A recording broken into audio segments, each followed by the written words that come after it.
చేతులు చేతులు sir sir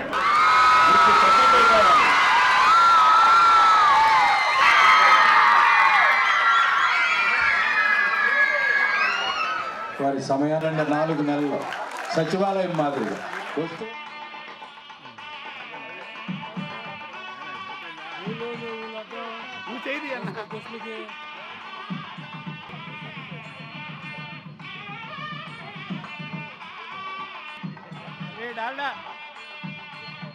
Tenali ప్రేక్షక మహాశైలందరికీ నా హృదయపూర్వకమైన నమస్కారాలు. శిరస్సు వంచి పాదాభివందన చేస్తూ ఆశీస్సులు ఇంతకాలం అందించినందుకు సర్వదా శతదా సహస్రంగా కృతజ్ఞతలు తెలియజేస్తున్నాను.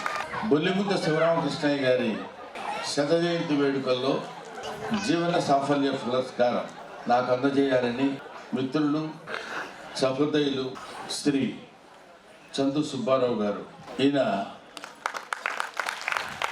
నన్ను ఒక మాదిరిగా వారం రోజుల నుంచి కొడుతూనే ఉన్నాడు. కానీ మనకు కొడుతున్నట్టు తెలియదు, వచ్చిన ప్రాబ్లం అది. అది బాగా మాట్లాడాడు కదా అనుకుంటాం.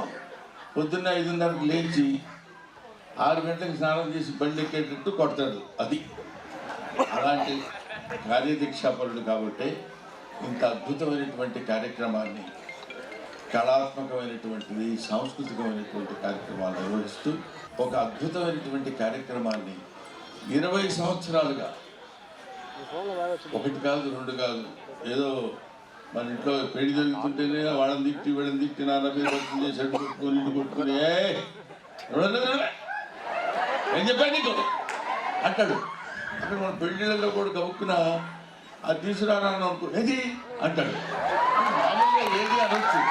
అంటే ఆ రకమైనటువంటి స్థితి ఉండేటువంటి చిన్న ఫంక్షన్స్ చేయాలంటే నేను ఉంటే ఇంత అద్భుతమైనటువంటి ఫంక్షన్ రసజ్ఞులైన ప్రేక్షకులందరినీ పిలిచి శ్యామసరావు గారు ఈ సభా నిర్వహణలో మీకు 1 నిమిషం టైం ఇచ్చానంటారు. ఆయనేమో గోపాలకృష్ణ గారు అంటే నేను అనుకుని లేచాడు. ఈయన కాస్త అవకాశం పోతుందేమో అని ఆయన అంటే గమకి నేను వెళ్ళిపోయి బయట పట్టుకున్నాను, మళ్ళీ గోపాలకృష్ణ అంటే ఆయనే పిలుస్తారు అంటారేమో అని.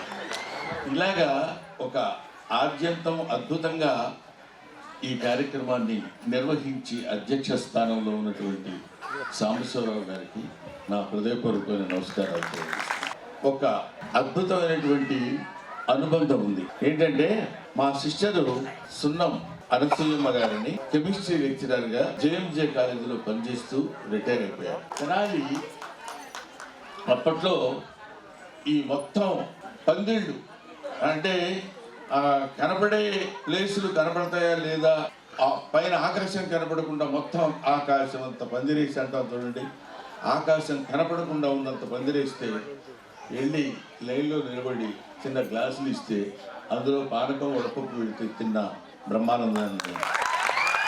తెనాలి వెళదాము అనుకున్నప్పుడు గత 4 సంవత్సరాల నుంచి ఎందుకు పోస్ట్పోన్ అవుతుంది అంటే, ఇందాక మిత్రులు మాట్లాడుతూ కేవలం నవ్వించడమే కాదు, ఫిలసాఫికల్గా కూడా ఆధ్యాత్మికంగా కూడా ఆలోచిస్తారనడానికి, ఆలోచించకుండా ఏం చేయగలను, ఎలా ఉండగలను అంటానికి ఇది ఒక ఎగ్జాంపుల్ సరిపోతుంది. కరెక్ట్గా 49 సంవత్సరాల క్రితం డిసెంబర్ 14వ తేదీన నా వివాహం వైకుంఠపురం వెంకటేశ్వర స్వామి ఆలయం.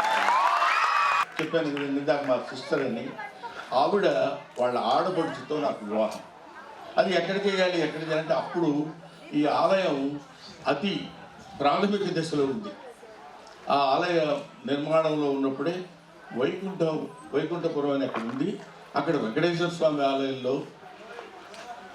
మీ వివాహం చేయాలని నా శుభలేఖ అచ్చువేసి ఇచ్చారు. నేను చాలా ఆనందించాను, చాలా సంతోషించాను.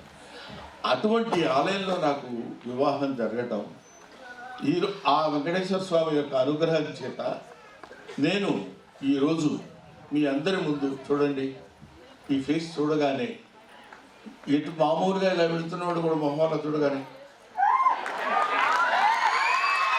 అది కాదురా ఈ జీవితానికి. మనిషికి ఎంత డబ్బైనా ఉండొచ్చు, ఎంత సంపాదన అయినా ఉండొచ్చు, ఎన్నో వేల కోట్లు ఉండొచ్చు, కానీ ఆనందం కరువైతే జీవితమే అనర్థం అనిపిస్తుంది. అటువంటి ఆనందాన్ని నేను ఇవ్వటం కాదు, నా ముఖం ద్వారా మీకు పంచిపెట్టినటువంటి ఆ శక్తిని, ఆ సత్తాని ఇచ్చినటువంటి ఆ భగవంతుడికి శతదా సహస్రదా శిరస్సు వంచి పాదాభివందన చేసుకుంటూ జ్ఞానాన్ని సంపాదించుకున్నటువంటి అత్యుత్తమైన అరుదైనటువంటి కవులలో, రచయితల్లో ఒకడు బొల్లిముద్ద శివరామకృష్ణయ్య గారు. అంటనే బంటు నిద్ర అదీను ఒకటి, మెండైన బ్రాహ్మణుడు మెట్టు భూమి ఒకటి, చండాలుడుందేటి సరిభూమి ఒకటి.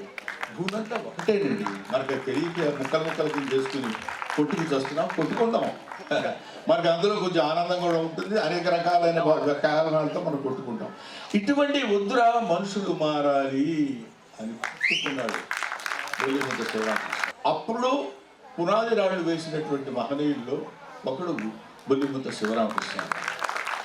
తెలుగు సాహిత్యం గురించి ఎన్నో, ఇప్పుడు ఈ దీనికి సంబంధించినంత వరకు ఒక ఉన్నతమైన భావాలు, ఉత్తమమైన భావాలు, పురోగతిని సాధించేటువంటి భావాలు నేర్పినటువంటి మహాకవులు చాలామంది ఈ భరతావని మీద జనించారు.